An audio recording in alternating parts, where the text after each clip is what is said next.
the invitation to speak.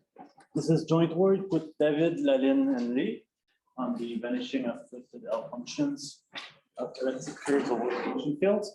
I'm going to start with a few definitions for the elliptic curve over FQT. So the coefficients are polynomials in T with coefficients in FQ.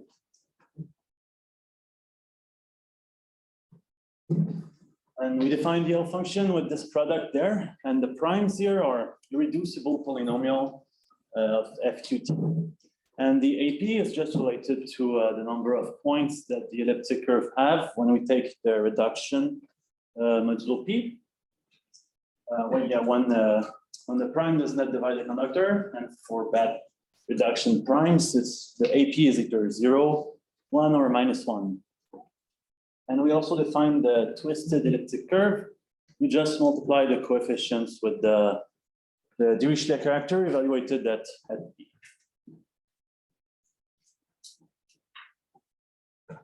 It doesn't work. Thank you.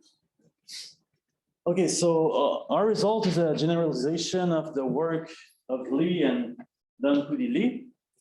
So basically, there's a conjecture of Chawla that over Q, the L function of a Dirichlet character should not vanish at the central point. So the central point is when S is equal to 1/2. But Li showed that it's a different story if we are in the function field setting, because she managed to show that there exist infinitely many Dirichlet characters that will vanish at the central point. So it's Q to the power of -1/2 when we are over function fields. That's the central point. And then it was generalized by Antoine Li because the first theorem is only for quadratic characters. So it was generalized to L prime orders for L functions of Dirichlet characters of order L. And same story, they showed that there exists an infinite amount of characters such that we have vanishing at the central point, but it's only for specific values of Q, not all of them. It didn't show for all Q. Okay, so it's pretty simple what they did to show this. Basically, we need to find one chi0 such that it vanishes at the central point, and then we can construct infinitely many other characters vanishing at the central point. So the L functions are polynomial, and we show how to construct the chi prime. What's happened is that the L function of chi0 is going to be a factor of the L function that we construct. So how did it work? When Q is congruent to 1 mod L, the chi0 is associated to the zeta function of this curve, y to the power of L is equal to ft. And so how do we construct the chi prime such that the L function will have L chi0 as a factor? We just use the map T goes to HT. And so we obtain y to the L is equal to FHT. And the character associated to this curve will have the property that we want. So it will also vanish at the central point. So we get an infinity of them. So the first thing we had to do for our work was to generalize this result when Q is not congruent to 1 mod L. So we use the work of Barry-Sarker and Meissner. Basically, the curve associated to this character is more complicated. We have other powers of y. We don't only have y to the L plus a0 equals 0. So we have a more complex curve. It's more difficult to work with, but in their paper, they show how this curve is related to the character and how it's related to the conductor of this character. The other thing that we needed was the L function of constant elliptic curves. So what I mean by constant elliptic curve is that my AT and my BT are in FQ. They do not depend on T. So what happened is that we have an elliptic curve over FQ. So we have two Frobenius eigenvalues, ideal by alpha1 and alpha2. They are complex conjugate. And So what is the L function of this constant elliptic curve twisted by chi? So L chi u is equal to this product by the Bell's conjectures. The gamma j will are complex number of norm square root of q.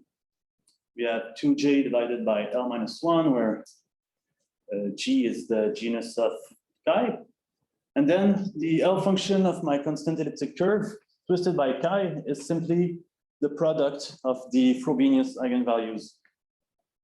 So how can we find the vanishing, how can we find an L function of E chi u that will vanish at a central point? We want to find a character such that its L function will have a Frobenius eigenvalue equal to alpha 1 or 2.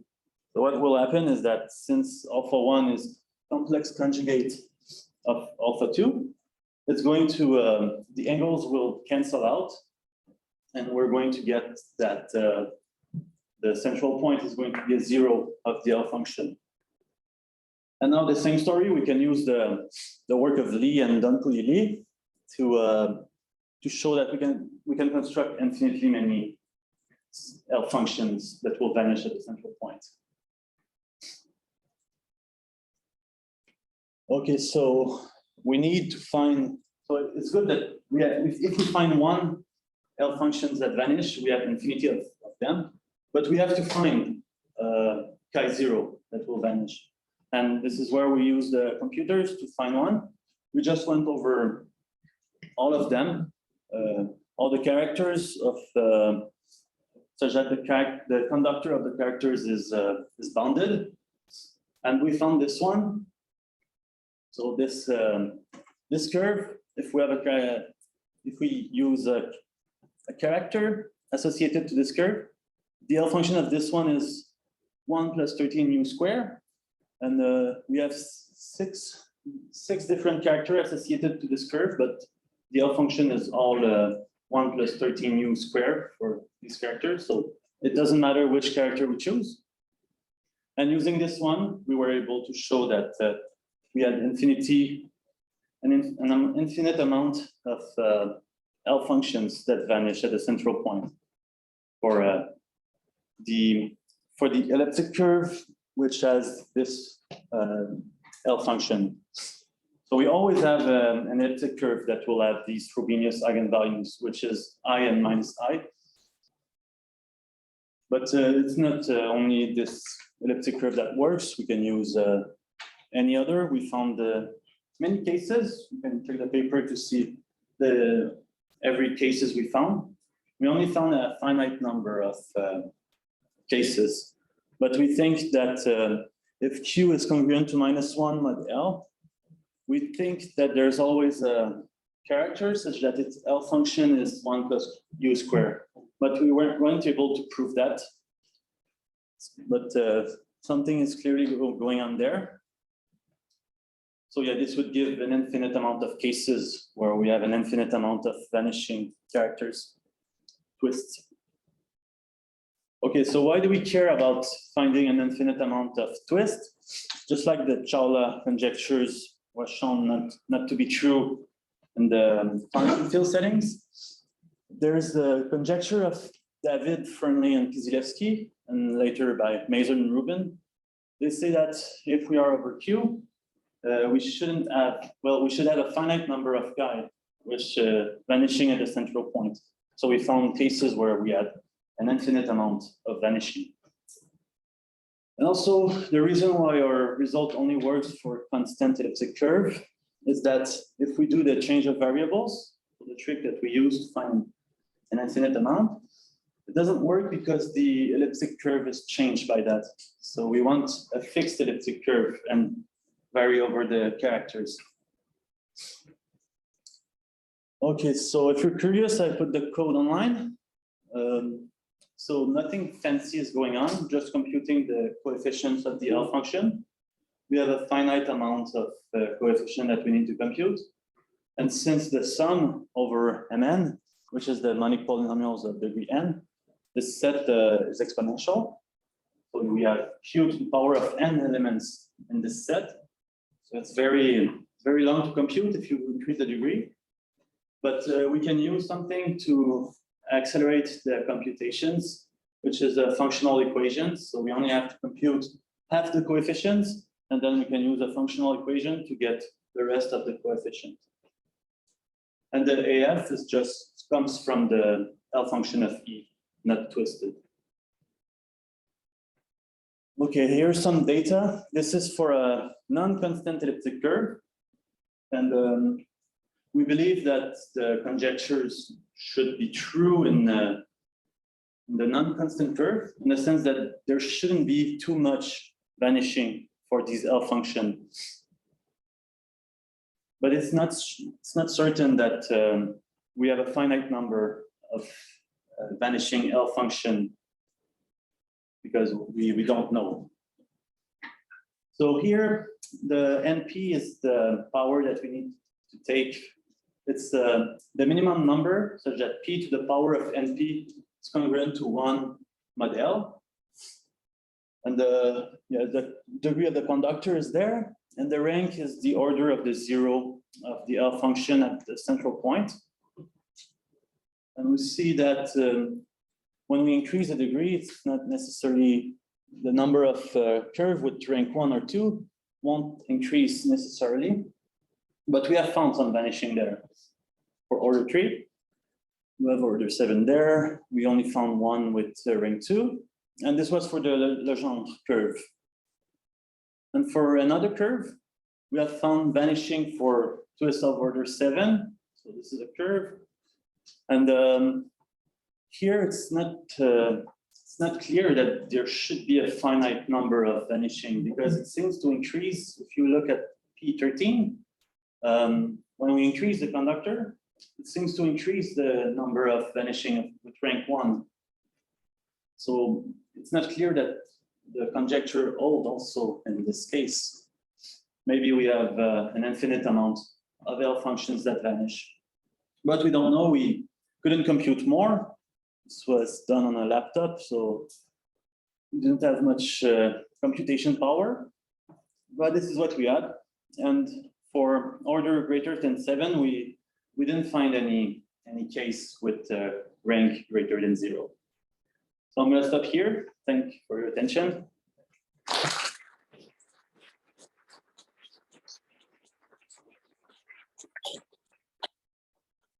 Thank you very much. Do we have any questions for the speaker?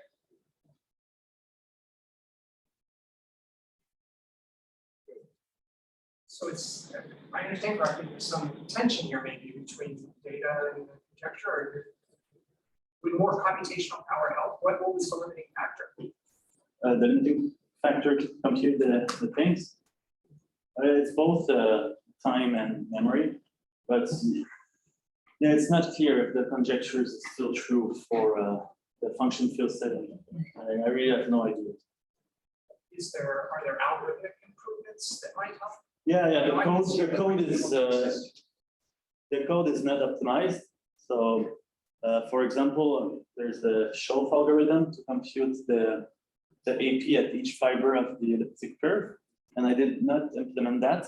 So I just computed the character sum. This was very slow, and I believe if we implement Schoaf algorithm, with just the computation, the time to compute everything should be reduced by half, I believe. So it's not much, but and also it's because these data, it's going over all the characters of the conductor. So this family also is exponential as you increase the degree of the conductor. So yeah, it's very long computations.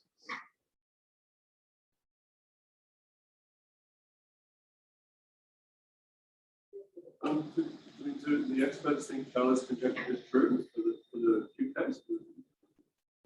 Which case? It's the original case. Oh, no, I don't think anyone found any counterexample to that. I'm not aware.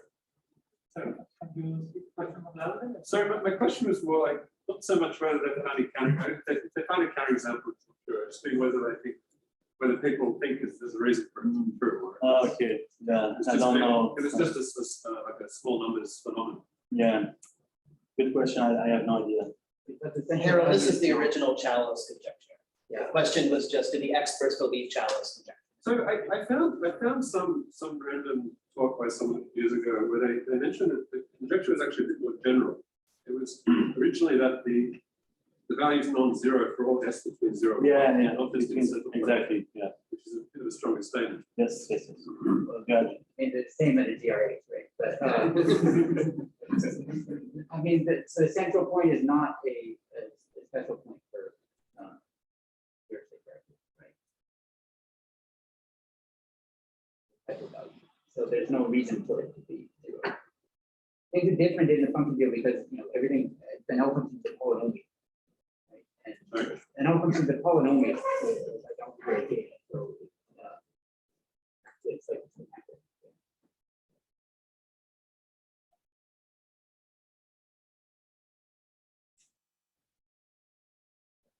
Further questions? I had one which is probably just about my ignorance of global fields versus function fields.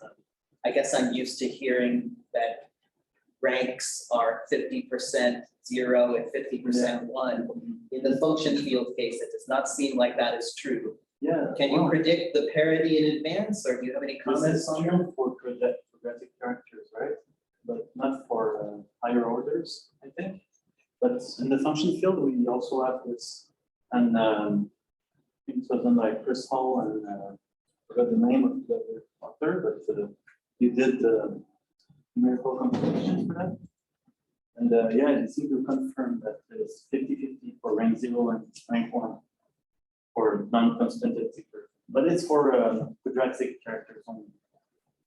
For a higher order, it seems to be rare to have vanishing the central point. But function fields, sorry, again, something that are funny phenomena like somebody using circumstances that are not linked to happen. But you can have sometimes a rating. Or somebody.